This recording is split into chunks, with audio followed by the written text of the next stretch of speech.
श्री कृष्ण गोविंद हरे मुरारे, हे नाथ नारायण वासुदेव।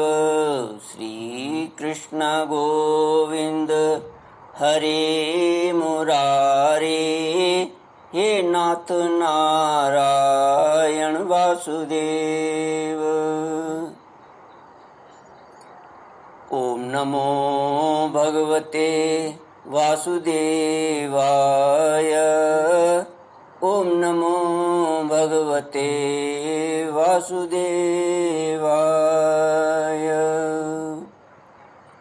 कृष्णाय वासुदेवाय हरये परमात्मने प्रणतक्लेशनाशाय गोविन्दाय नमो नमः।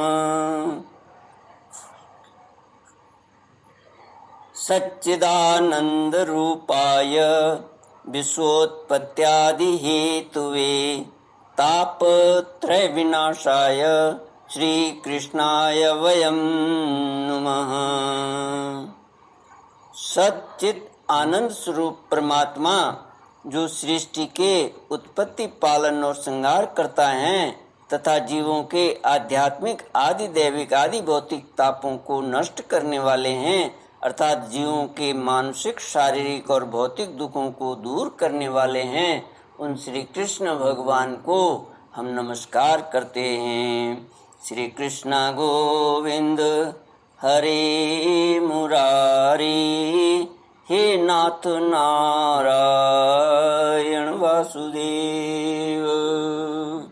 श्रीमद् भागवत नवम स्कंध अथ त्रयोदशोऽध्यायः। श्रीशुक उवाच निमिरिक्ष्वाकुतनयो वसिष्ठमद्वृत्तर्द्विजम् आरभ्य सत्रं सोऽप्याह शक्रेण प्राग्वृतोऽस्मि भोः तं निर्वर्त्यागमिष्यामि तावन्मां प्रतिपालय। तूष्णीमासीत् गृहपतिः सोऽपीन्द्रस्याकरोन्मुखम्।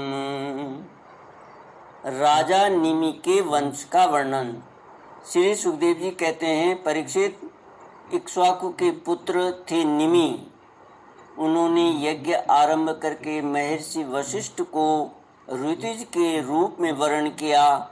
वशिष्ठ जी ने कहा कि राजन, इंद्र अपने यज्ञ के लिए मुझे पहले ही वर्ण कर चुके हैं। उनका यज्ञ पूरा करके मैं तुम्हारे पास आऊँगा, तब तक तुम मेरी प्रतीक्षा करना। यह बात सुनकर राजा निमि चुप हो रहे और वशिष्ठ जी इंद्र का यज्ञ कराने चले गए। विचारवान निमि ने यह सोचकर कि जीवन तो क्षणभंगुर है, विलंब करना उचित न समझा और यज्ञ प्रारंभ कर दिया। जब तक गुरु वशिष्ठ जी न लौटे तब तक के लिए उन्होंने दूसरे ऋतुजों को वर्ण कर लिया।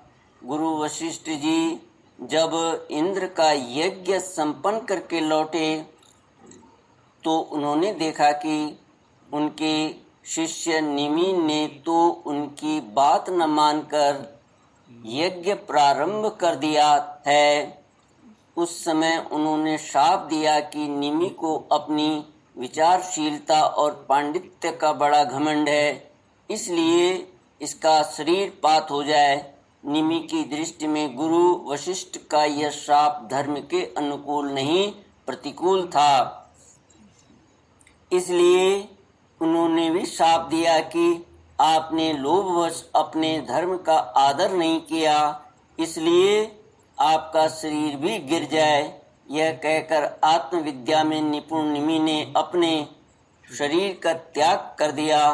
परीक्षित, इधर हमारे वृद्ध पितामह वशिष्ठ जी ने भी अपना शरीर त्याग कर मित्रावरुण के द्वारा उर्वशी के गर्भ में जन्म ग्रहण किया। राजा निमि के यज्ञ में आई हुई श्रेष्ठ मुनियों ने राजा के शरीर को सुगंधित वस्तुओं में रख दिया। जब सत्र याग की समाप्ति हुई और देवता लोग आए, तब उन लोगों ने उनसे प्रार्थना की, महानुभावों, आप लोग समर्थ हैं, यदि आप प्रसन्न हैं तो राजा निमि का यह शरीर पुनः जीवित हो उठे। देवताओं ने कहा, ऐसा ही हो। उस समय निमि ने कहा, मुझे देह का बंधन नहीं चाहिए। विचारशील मुनिजन अपनी बुद्धि को पूर्ण रूप से श्री भगवान में ही लगा देते हैं और उन्हीं के चरण कमलों का भजन करते हैं। एक न एक दिन यह शरीर अवश्य ही छूटेगा। इस भय से भीत होने के कारण वे इस शरीर का कभी संयोग ही नहीं चाहते, वे तो मुक्त ही होना चाहते हैं। अतः मैं अब दुख, शोक और भय के मूल कारण इस शरीर को धारण करना नहीं चाहता। जैसे जल में मछली के लिए सर्वत्र ही मृत्यु के अवसर हैं, वैसे ही इस शरीर के लिए भी सब कहीं मृत्यु ही मृत्यु है। देवताओं ने कहा, मुनियों, राजा निमि बिना शरीर के ही प्राणियों के नेत्रों में अपनी इच्छा के अनुसार निवास करें। वे वहाँ रहकर सूक्ष्म शरीर से भगवान का चिंतन करते रहें। पलक उठने और गिरने से उनके अस्तित्व का पता चलता है। इसके बाद महर्षियों ने यह सोचकर कि राजा के न रहने पर लोगों में अराजकता फैल जाएगी, निमि के शरीर का मंथन किया। उस मंथन से एक कुमार उत्पन्न हुआ। जन्म लेने के कारण उसका नाम हुआ जनक।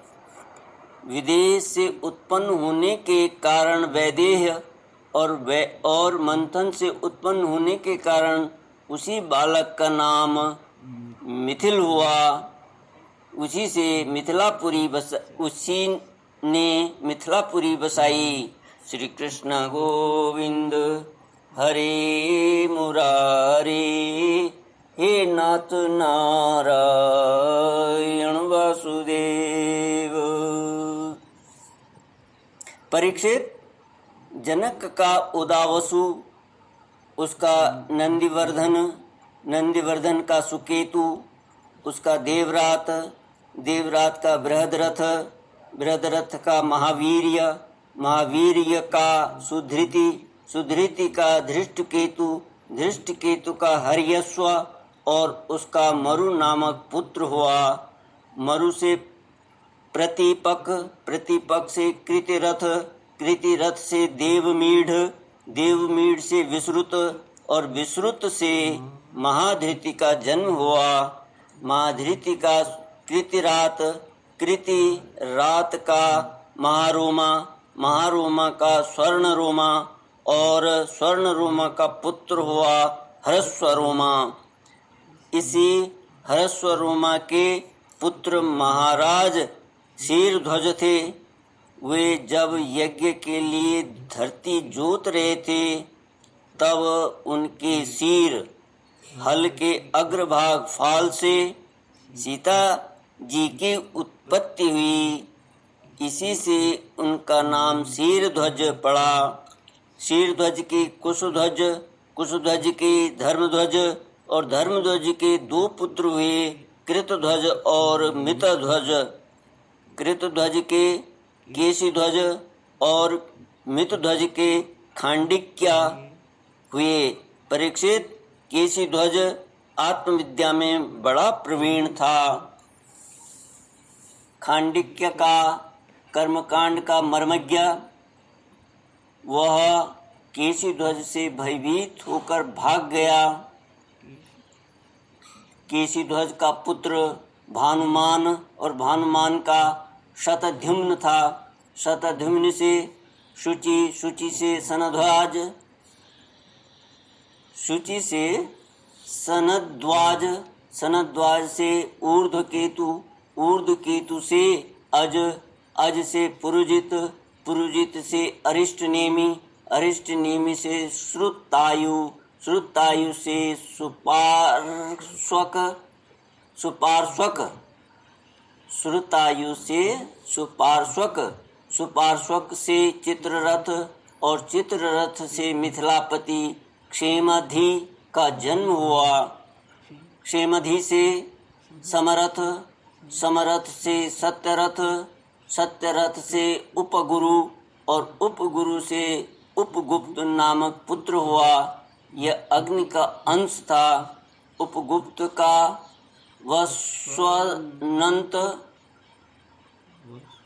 वस्वनंत का युयुध, युयुध का सुभाषण, सुभाषण का श्रुत, श्रुत का जय, जय का विजय, और विजय का ऋत नामक पुत्र हुआ।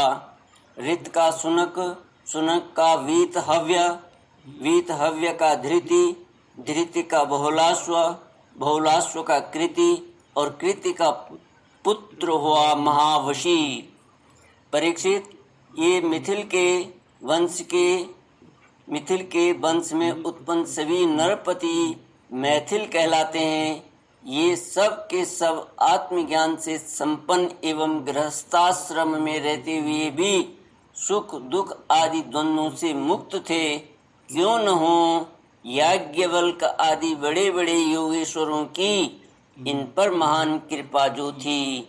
श्री कृष्ण गोविंद हरे मुरारे, हे नाथ नारायण वासुदेव।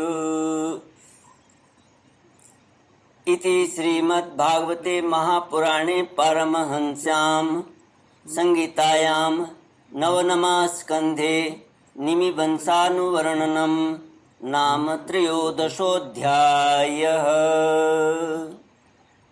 ॐ पूर्णमदः पूर्णमिदं पूर्णात् पूर्णमुदच्यते पूर्णस्य पूर्णमादाय पूर्णमेवावशिष्यते। ॐ शान्ति शान्ति शान्तिः। हरि ओम श्री गुरुभ्यो नमः। हरि